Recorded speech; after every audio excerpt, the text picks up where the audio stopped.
Hello everyone, welcome back to my channel. To jump right in, today I wanted to talk about the case of Mary Bell. So Mary was born on May 26, 1957. She was an 11-year-old serial killer from Newcastle, England, most well known for the murder of 2 young boys. To go into a little bit of backstory, because I do feel like covering those details can be very important to understanding the case. Mary's mother, Betty, was a well-known prostitute in the area, and she wasn't home a lot as she traveled a lot for work. And it was originally thought that Mary's dad was Billy Bell, who was a violent alcoholic and criminal, and he was frequently arrested for armed robbery. But Mary was a baby when Billy and her mom got married, so it's unknown if he's actually her dad.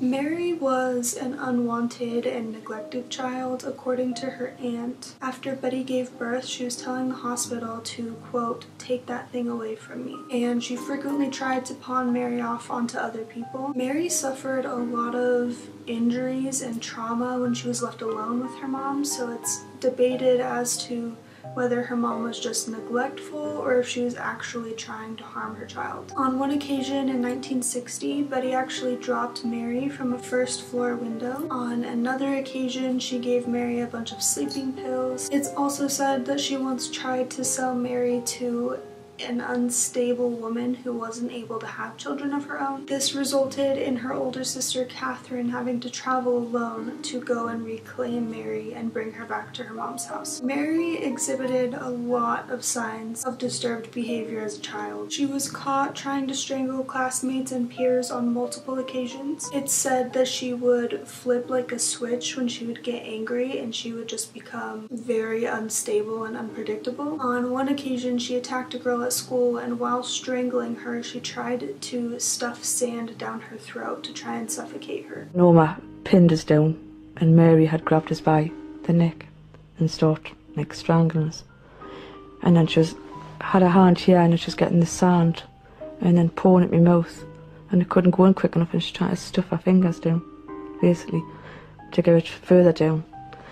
And obviously I was terrified, and I think Norma was a little bit frightened when she seen what Mary was doing, because Norma jumped up, and by that time she had jumped up, and I managed to struggle and get free and run home. Another time she put a cigarette out on another kid's cheek. She started scaring the children so much that they would start running away from her anytime they saw her coming. On May 25th, 1968, Mary strangled 4-year-old Martin Brown in an upstairs bedroom of an abandoned house. His body was discovered later that day by 3 other children. The area that these kids were all living in was very run down, and apparently at this time a lot of the kids were left completely unsupervised, so it was very normal for them to go in and play in these abandoned houses. Martin's body was found laying on his back with his arms stretched above his head, and other than a few drops of blood around his mouth, there were no signs of violence visible. A few days after this, there was a break-in discovered at a local nursery. Police found 4 handwritten notes inside that seemed to take responsibility for Martin's murder, but they brushed it off as a prank. 2 days later, on May 29th, shortly before Martin's funeral, Mary and her friend Norma Bell, there's no relation to these two, they just happen to have the same last name. They went to the house of Martin's mother, June, and asked to see her son. When June responded and told them that they couldn't see her son because he had died, Mary replied with, "Oh, I know he's dead. I want to see him in his coffin." On the afternoon of July 31st, 1968, a 3-year-old named Brian Howe was last seen by his parents in the street outside of his house, playing with one of his siblings, the family dog, and Mary and Norma Bell. When he never came back home, his friends and family started a search for him. At 11:10 p.m., a search party discovered his body. The first policeman to arrive at the scene stated that a deliberate but feeble attempt had been made to try and cover up his body, which was covered by clumps of dirt and weeds. Cyanosis was evident on his lips, and there were several scratches and bruises on his neck. The coroner said that his cause of death was strangulation, and that he had actually been dead for 7 to 8 hours before his body was found. The killer had evidently squeezed Brian's nose shut while grabbing his throat with the other hand and strangling him. There were several puncture wounds on his legs that had been found to have been inflicted after his death. Sections of his hair had been cut, and there was a deliberate attempt to carve the letter M into his stomach. The relatively small amount of force used to murder the child is what led the coroner to believe that it was another child who had done this. The discovery of Brian Howe's body led to a manhunt. Over 100 detectives were assigned to the case, and more than 1,200 children had been questioned about their whereabouts. 2 of those children were Mary and Norma Bell. Multiple witnesses had informed the police that these girls were both seen playing with Brian before his death. They were both pretty evasive and contradictory in their initial statements, but they openly admitted to seeing Brian that day. They just said that they hadn't seen him after lunchtime. They were questioned more the next day, and Mary stated she remembered seeing another boy playing with Brian that day, and then she said she saw him hitting Brian. She continued by saying they had a small pair of scissors that was used to cut Brian's hair, but that there was something wrong with the scissors and that they were broken. This statement is essentially what got her caught. This led the police to believe that it was her because, according to them, they were the only ones who were aware of the broken scissors. On top of this, they ended up questioning the boy that Mary was trying to frame, and they found out that he was actually at the airport that day, and they had multiple witnesses to back up his parents' claims of that. Moving forward to August 4th, Norma Bell's parents actually contacted the police. They stated that their daughter wanted to confess everything she knew about Brian's death. Norma told them that Mary had shown her Brian's body and demonstrated how she inflicted the wound on his stomach with a razor blade and broken scissors. Norma then led the police to the crime scene and showed them the location of where the razor blade was hidden. She also made a drawing for them showing them the wounds that were inflicted on his stomach, and it matched what the coroner had told them. They then visited Mary the next day, but she was immediately defensive. When asked about the discrepancies in her story, she responded with, quote, "You're trying to brainwash me. I'll get a solicitor to get me out of this." That same day, Norma was questioned again. This time she made a full statement saying that she was actually there when Mary murdered Brian. According to Norma, the 3 of them were alone when, quote, "Mary seemed to go all funny. She pushed Brian into the grass and started strangling him and then said, 'My hands are getting thick, take over.'"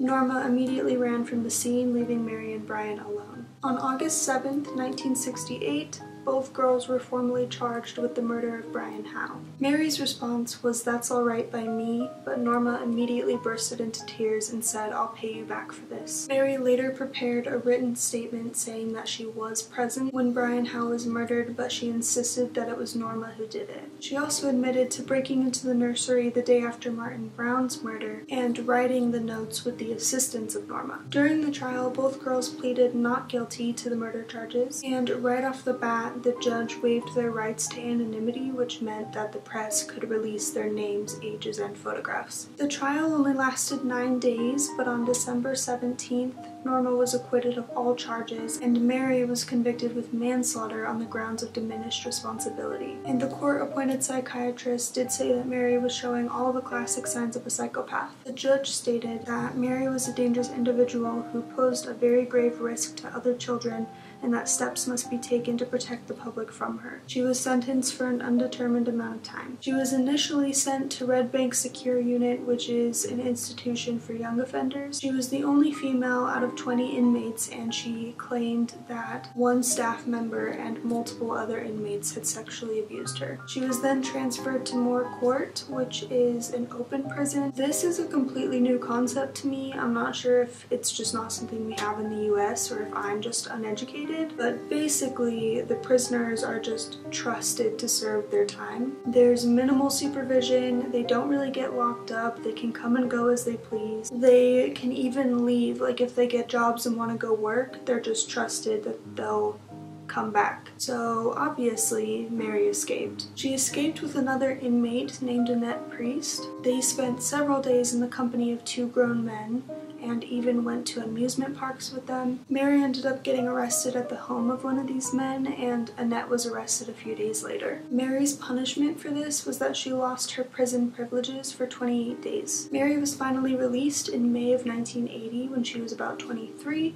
and she ended up serving a total of 11 years in custody. She was granted anonymity and given a new name so that she could go start a new life somewhere under this new identity. 4 years later, she gave birth to her daughter, who, as far as we know, is her only child. Her daughter was not made aware of her past until 1998, when reporters discovered their location and forced both of them to relocate to a safe house. The right to anonymity was originally only extended to Mary's daughter until she was 18, but on May 21st, 2003, she won a high court battle which granted them anonymity for life and was also extended to Mary's granddaughter. In 1998, Mary worked with author Gitta Sereny, hopefully I'm saying that right, I apologize, and she provided an account of her life before and after her crimes. The book is called Cries Unheard: The Story of Mary Bell. Mary's current whereabouts are unknown, and she's still protected under this high court order. According to Gitta, this author, Mary claims that she was not wrongly convicted and freely admits that the abuse that she suffered as a child was no excuse for strangling her two victims. And that's it. That's the case, as far as I know. If I missed anything, please leave it below, but I'm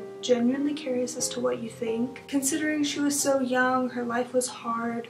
On one hand, I want to think that people can change, but on the other hand, she was a diagnosed psychopath, so I'm curious if there's a middle ground here, if there's any gray area for that morally. Can she change? I want to believe in the good in people, but I'm conflicted, but I mean, as far as we know, she hasn't done anything since, so maybe she did. Maybe she did change. She had her kid and she decided that was what she was going to focus on and just went about her life. I don't know, I'm very conflicted with this one, but I will leave all my sources down below for you guys like I always do.